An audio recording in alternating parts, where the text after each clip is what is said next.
What's up, Foxtrotters? Welcome back to the channel. Thank you so much for tuning in. If you're new here, welcome, welcome. Maybe consider subscribing before you leave today. If you're returning, hello, it's nice to see you all again. You guys look great. Yes, you person who has been making a conscious effort to drink more water lately, you look great. Alright, I hope you guys are ready for an r/antiMLM video. I do want to start off real quick with just saying hopefully I got this volume thing figured out a little bit better for some of you, those of you who did have issues, and also to apologize for my absence. I will go ahead and admit that these fires in my state of Oregon, where I live, in Portland, it has affected my emotional state. I am a lucky person. My house is fine. Where I live was never under any level of evacuation.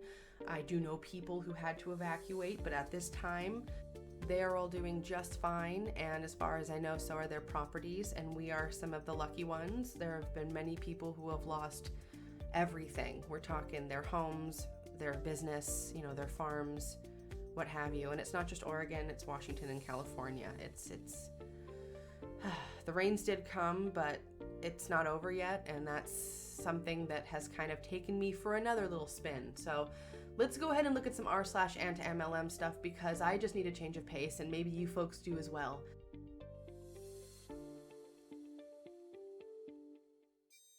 If you're wondering how long it took the Huns to realize that they could profit off of these fires, it didn't take that long at all. In fact, I think it took a day.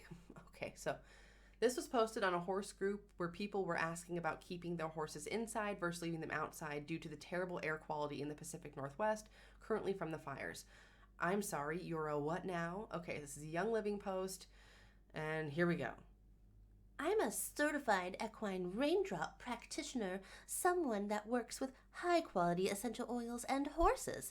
I've been supporting my horses with applying... Sorry, I can't even read this in the voice. I am instantly infuriated. I've been supporting my horses with applying I only will use Young Living oils, essential oils on their chests and muscle. Plus, I have diffusers out in their stalls. If you have Young Living oils, use Purification, Raven, RC, any of the eucalyptus oils, Imu Power, Ravensara, Egyptian Gold, Pine, Myrtle, or Thieves.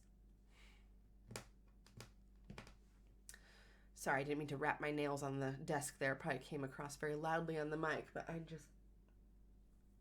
this is so difficult for me to not just want to flip out and just kind of rage. And I'm not going to, well, maybe a little bit, but like not to the extreme maybe I normally would. I just want to say to this Hun, to this person, this human being who has done this, you should be absolutely ashamed of yourself.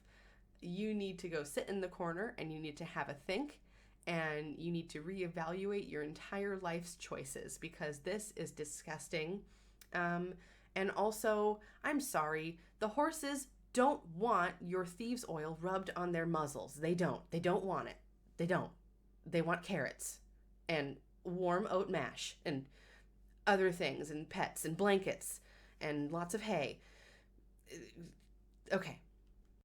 I like this clip so much that I had to figure out how to finally use OBS Studio so I could share it with you guys. This is so dumb. I'm so dumb for liking this. This was commented on a birth control ad. Putting my feelers out here. Anyone be interested in Thrive? PM or comment and I could help you. There's so many things about this that you could break down of this short little tiny post, but I think I'm just mostly entertained by the fact that this person left this ad on an ad in the first place. Did they know it was an ad?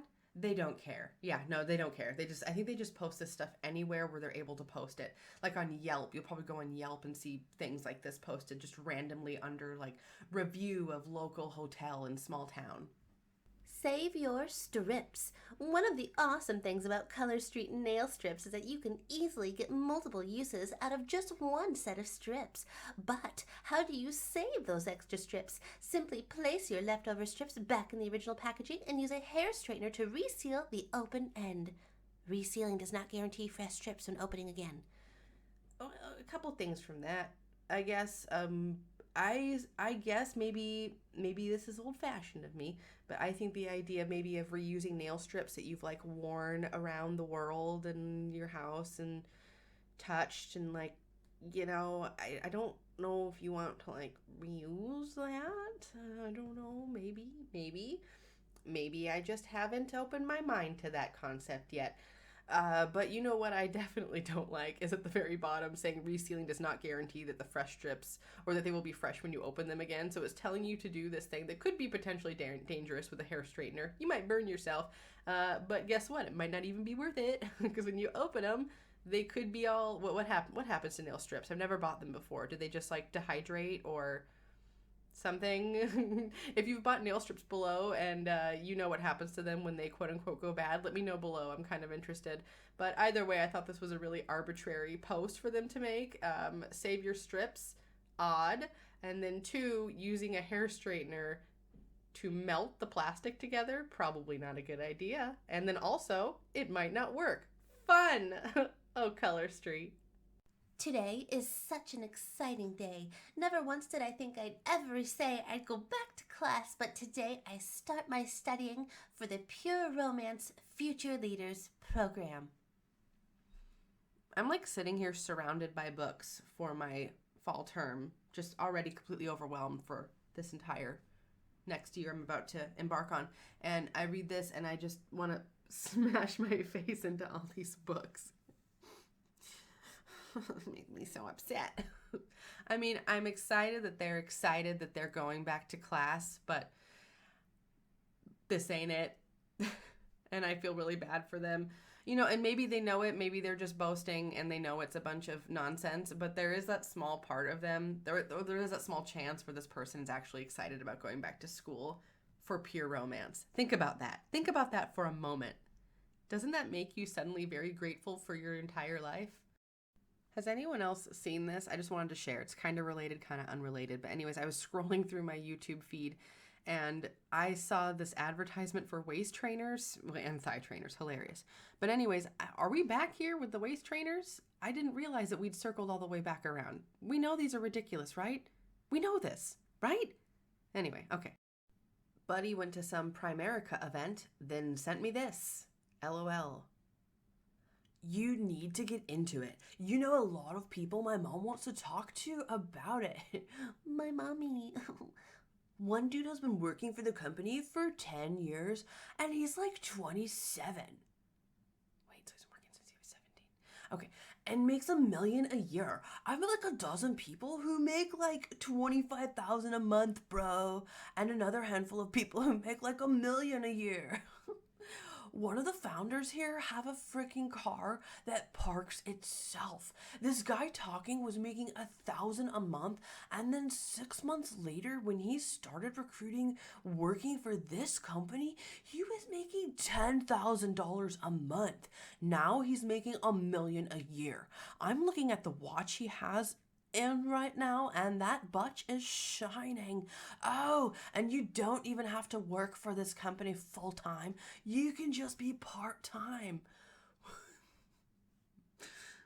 This person, I'm unfortunately confident, was very serious when he sent this post. People that go to those conventions come back with the most insane ideas in their head. They come back being like, I can walk on water, bro. Let me show you how. These Monate Huns have just really been on one lately. They have been so excited about their sales being through the roof, and they're just very excited. Okay, here we go. When everyone said the MLM wellness market was saturated, but Monate sold $10 million, I almost said $10. $10 million worth of their new line in 24 hours. Y'all, if you're reading this and thinking anything but holy moly, I'm sorry, I can't help you. Likewise. Okay, first of all, I thought the Office meme was long past its prime. Why don't we let it rest in peace, for crying out loud? And then second of all, we all know that the majority of the money made in most MLMs, if not all, most of the money is generated by the representatives themselves buying inventory, either from buying into the company in the first place or just throughout their time as a representative or as someone else's downline when they're buying inventory and stocking more product and more FOMO must-haves, all that type of stuff. So that's where most of the money comes from. So you see $10 million. All that means is, okay, they really went into a recruitment overhaul, and also people who are working within the company are buying a lot of product. It doesn't necessarily mean that $10 million worth of their product is just now in everybody's home in America. It's just not the case. This would be a great example of cherry picking facts or misleading information. One of those things. But okay, sure, yes, oh my gosh, we'll all eat crow. Your company's doing so well. You must be doing so well. I guess all those lawsuits then that are going on must be just a bunch of hooey as well. Yeah? Mm-hmm. So this here is an actual Yelp review, which makes me feel really weird because earlier in the video I mentioned Yelp reviews, so now I'm feeling all like Twilight Zone-y. Anyways, this is a Yelp review left by a good citizen on the page of a quote-unquote nutrition center, or just an Herbalife center. You know how those Herbalife smoothie shops always have a cover for it by calling it nutrition something or smoothie center, blah, blah, blah, blah, blah. Anyways, it's Herbalife. Okay, let's go ahead and read the review. This business uses Herbalife products, a harmful MLM with ingredients that cause liver failure as well as thyroid abnormalities. They also have a heavy use of laxatives, caffeine, and even toxic plants. Please research these health products before buying. This is not a small business, but a distributor for a multi-billion-dollar corporation that has had lawsuits since the 80s for false claims. S3, just down the street, has very yummy acai bowls that are actually a small business and don't use poisonous ingredients in their products. I think my favorite part about this entire post is look at the very bottom. Look at it. You're rolling now. Got any more to add? Asks Yelp. Like, even Yelp knows that that was a fire review. Well done, OP, for posting that. Thank you very, very much. Great review, and hopefully that helped deter somebody, I guess, but you never know. There's always going to be another pop-up Herbalife station anywhere, but hey, we got to take the little victories where we can. On Twitter, Chrissy Teigen says, "I'll be darned. I think you guys were actually right about my sinus infection. This is a Twitter first." And then right below it, "Peppermint oil from doTERRA will absolutely help with any sinus infections." And then someone commented right below that, "It actually made my sinus infections worse. I had 4 in one college semester before having sinus surgery, so plus doTERRA does not have quality essential oils. It's like consuming peppermint gasoline." Well, I'm glad Chrissy Teigen's feeling better. Sinus infections are awful. Anyone out there have had a sinus infection before? Seriously terrible. Yeah, it feels like the front of your face is just gonna explode off of your own head. It's great. And then below that, on the very same Twitter thread, Chrissy Teigen actually responds and says, "Is this that pyramid scheme? Lol." It is certainly one of the many pyramid schemes, that's for sure. Did anyone else lose friends over their business? I make and sell jewelry. I'm not the kind of person who pushes people I know to buy things from me. I actually prefer when strangers purchase because I feel less guilty charging them full price. I kind of dread sales from close friends and family because of the guilt associated. Shortly after I started my first business, I was missing an old friend of mine, so I reached out on Facebook. She moved up into the mountains where there's limited cell phone service, so the only way to contact her has been online. We were besties in college and have caught up on each other's lives every few months or so for years. We chatted back and forth, but as soon as I mentioned that I had started a business, she sent me a thumbs down and never responded again. I have reached out several other ways but have never heard back from her. Her sister made a post complaining about not being able to find masks she likes, so I offered to sew one for her and my friend for free. She blocked me. At first, I was really hurt and confused. What did I do wrong? I never asked them to buy anything. As I said before, I don't mix my personal and business life. It took me a really long time and a lot of thinking to even realize why she has cut me out of her life. Because I am a small business owner. I think she instantly jumped to the conclusion that I must be an MLM Hun type or something. It was really painful realization. I feel like I've lost my best and oldest friend over trying to better my life. Has anyone else had this type of thing happen to them? If so, were you able to overcome it, or have you decided to let that friendship go? I'm sure I can't be the only person that this has happened to. Wow, I'm sure you're not the only one this has happened to, and unfortunately this might be one of those byproducts of communities like ours that tend to spread this type of information wide, and we tend to make jokes about like, I'm a small business owner, and maybe this is something that kind of came through that.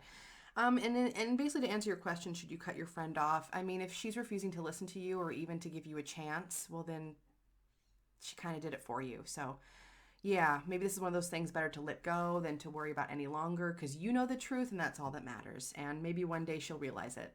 It's everyone's favorite time of the day. It's the wholesome moment of the day. Let's go see who you guys sent over. The animals featured in today's video were sent over by a subscriber who would like to remain anonymous, so we shall do that. But they still wanted to share pictures of their adorable little cat snakes, so let's go ahead and look at those. Here we have Oliver and Octavia. Oliver is the larger tan fellow, and Octavia is the smaller, more mischievous of the two. They were both adopted, and they are all living happily ever after. I'm a big fan of ferrets. I know that some people don't really like the fact that they tend to kind of have an odor, but like they're so smart and they're so cool, and if you keep their cages clean and you keep them clean, like, I don't know, all animals stink. For heaven's sakes, we stink.